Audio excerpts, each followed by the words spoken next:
Assalamualaikum warahmatullahi wabarakatuh. Perkenalkan, nama saya Divka Aurelia Waskita dengan NIM 200910302135 dari Prodi Sosiologi Universitas Jember. Di dalam video ini saya akan memberitahu bagaimana cara melakukan pengujian data melalui aplikasi bernama SPSS berdasarkan materi yang telah diajarkan oleh dosen kelas pengantar statistik sosial kelas E3 Ibu Raudlatul Jannah atau Ibu Ana. Video ini ditujukan sebagai tugas pengganti UTS mata kuliah pengantar statistik sosial kelas E3. Di sini saya akan memilih 3 materi dari 6 materi yang sudah diajarkan. Yang pertama ada pair sample t-test, yang kedua ada independent sample t-test, dan yang ketiga ada correlation atau korelasi. Untuk tutorialnya, mari kita simak video berikut ini. Baik, jadi di sini saya akan memilih 3 materi dari 6 materi yang sudah diajarkan. Materi tersebut diantaranya yang pertama ada pair sample t-test, kemudian yang selanjutnya ada independent sample t-test, dan yang ketiga ada correlation atau korelasi. Nah, untuk yang pertama kita akan mencoba yang pair sample t-test. Baik, jadi untuk pair sample t-test sendiri adalah uji statistik yang biasanya digunakan untuk mengukur apakah ada perubahan sebelum atau sesudah, membuktikan ada beda nyata atau tidak, membuktikan efektivitas dari sebuah kegiatan, dan lain sebagainya. Nah, di sini saya sudah menyiapkan datanya. Nah, untuk menggunakan uji statistik pair sample t-test ini, caranya yang pertama adalah kita klik analyze, kemudian kita klik compare means, setelah itu kita klik pair sample t-test. Jadi di sini saya akan menguji data rata-rata waktu olahraga sebelum puasa dan saat puasa.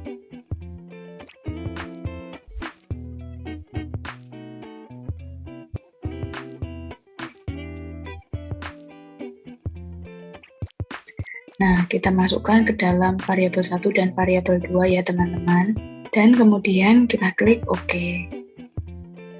Nah, di sini outputnya sudah keluar. Sekarang saya akan membacakan data hasil outputnya.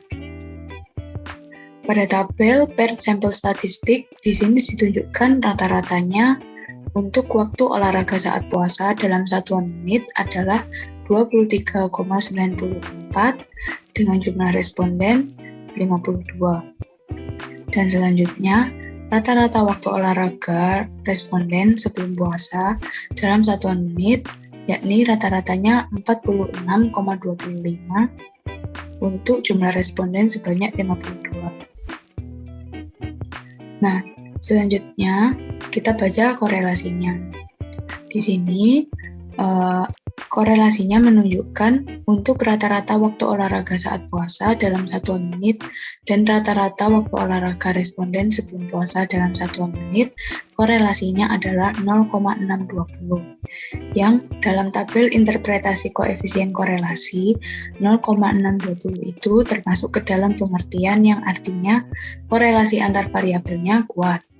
Kemudian kita baca pada tabel pair sample testnya. Di sini kita lihat bahwa sigma-nya adalah 0,000, yang artinya itu kurang dari 0,05. Sehingga bisa diartikan hipotesis 1 atau hipotesis kerja dapat diterima. Dapat disimpulkan bahwa ada beda nyata antara kedua variabel ini, di mana rata-rata waktu olahraga responden sebelum puasa dalam satuan menit itu lebih tinggi daripada rata-rata waktu olahraga saat puasa dalam satuan menit. Baik, selanjutnya untuk uji statistik yang kedua, saya akan menguji data menggunakan independent sample t-test. Nah, seperti yang tadi disebutkan, ini sudah ada data yang sudah saya siapkan. Nah, independent sample t-test sendiri ini adalah uji statistik yang biasanya digunakan untuk menguji data yang tidak berpasangan atau data yang berbeda-beda. Nah, langsung saja kita ke caranya. Yang pertama, kita klik Analyze, kemudian kita klik Compare Means. Setelah itu, kita klik Independent Sample T-Test. Nah, di sini saya akan memasukkan data, yakni rata-rata waktu me time selama sehari. Kita masukkan ke dalam tes variabel, kemudian untuk grouping variabelnya kita masukkan jenis kelamin.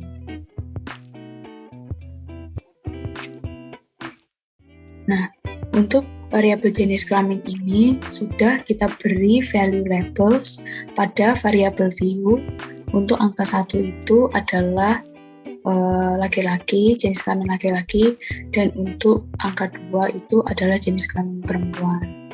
Kita klik seperti ini ya teman-teman, 1 untuk grup 1, grup 2 untuk grup 2. Kemudian kita klik continue. Nah, setelah itu kita klik OK. Nah, di sini outputnya sudah keluar. Sekarang saya akan membacakan data dari hasil outputnya. Yang pertama, di tabel grup statistik ini bisa kita baca bahwa rata-rata waktu me time selama sehari untuk jenis kelamin laki-laki yang berjumlah 20 responden, rata-ratanya adalah 4,95. Dan untuk rata-rata waktu me time selama sehari untuk jenis kelamin perempuan sebanyak 32 responden, rata-ratanya adalah 3,90. Nah, kemudian untuk melihat apakah ada beda nyata atau tidak, mari kita lihat independent sample test-nya. Nah, pada Levin test for equality of variance, di sini menunjukkan bahwa sig atau signifikannya adalah 0,201, yang artinya di atas 0,05, sehingga kita bisa membaca sig-to-tail yang atas, bagian equal variance assume. Di sini ditunjukkan bahwa sig-to-tailnya adalah 0,016, yang artinya di bawah 0,05. Sehingga dapat disimpulkan bahwa hipotesis kerja atau hipotesis 1 dapat diterima, yang artinya ada beda nyata antara rata-rata waktu me time selama sehari oleh laki-laki dan perempuan. Baik, selanjutnya untuk yang terakhir atau yang ketiga, saya akan menguji data menggunakan korelasi atau correlations. Seperti biasanya, saya sudah menyiapkan data.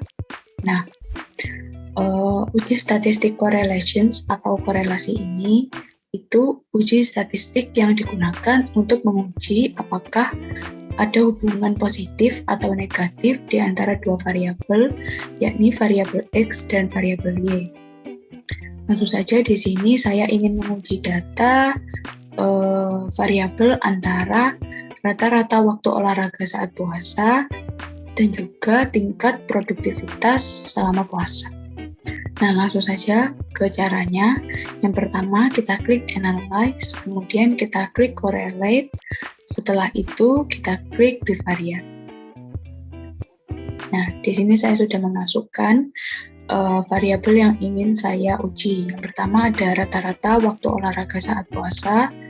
Ini dalam 1 menit. Kemudian rata-rata tingkat produktivitas responden selama puasa dengan range 10-100. Nah, selanjutnya itu kita klik option. Nah, di sini teman-teman apabila belum dicentang, jangan lupa untuk dicentang pada bagian means and standard deviation, itu jangan lupa untuk dicentang. Setelah itu untuk cross product deviation and covariance, ini juga jangan lupa dicentang. Setelah itu kita klik continue. Kemudian pada bagian correlation coefficient, pada bagian Pearson juga jangan lupa untuk kita centang, dan flag significant correlation-nya juga jangan lupa untuk dicentang. Kemudian kita klik OK. Nah, di sini outputnya sudah keluar. Sekarang saya akan membacakan data hasil outputnya. Dari sini kita bisa lihat di descriptive statistics-nya untuk rata-rata waktu olahraga saat puasa dalam satuan menit oleh 52 responden, itu rata-ratanya adalah 23,94. Dan kemudian untuk rata-rata tingkat produktivitas responden selama puasa dengan range 10-100 oleh 52 responden, rata-ratanya adalah 83,30. Kemudian di sini kita lihat dari correlation-nya. Di sini rata-rata waktu olahraga saat puasa dalam satuan menit itu memiliki nilai Pearson correlation sebesar 0,735 terhadap rata-rata tingkat produktivitas responden selama puasa dengan range 10-100. Nah, kalau kita lihat di sini Pearson correlation-nya kan 0,735, yang artinya kalau dalam tabel interpretasi koefisien korelasi bisa dikatakan bahwa korelasi antar variabelnya itu kuat, atau hubungan antara waktu olahraga saat puasa dan tingkat produktivitas selama puasa itu memiliki hubungan yang kuat. Nah, kemudian selanjutnya kita lihat pada bagian stick to tilt-nya. Di sini stick to tilt-nya menunjukkan angka 0,000 yang artinya kurang dari 0,05 atau di bawah 0,05. Sehingga dapat disimpulkan bahwa ada hubungan positif antara rata-rata waktu olahraga saat puasa dalam satuan menit dengan rata-rata tingkat produktivitas responden selama puasa dengan range 10-100. Terima kasih untuk semuanya yang sudah menonton video tadi. Semoga dengan video tadi bisa bermanfaat untuk teman-teman semua. Jangan lupa untuk klik like kalau kalian suka dan jangan lupa untuk subscribe. Terima kasih sudah menonton video ini.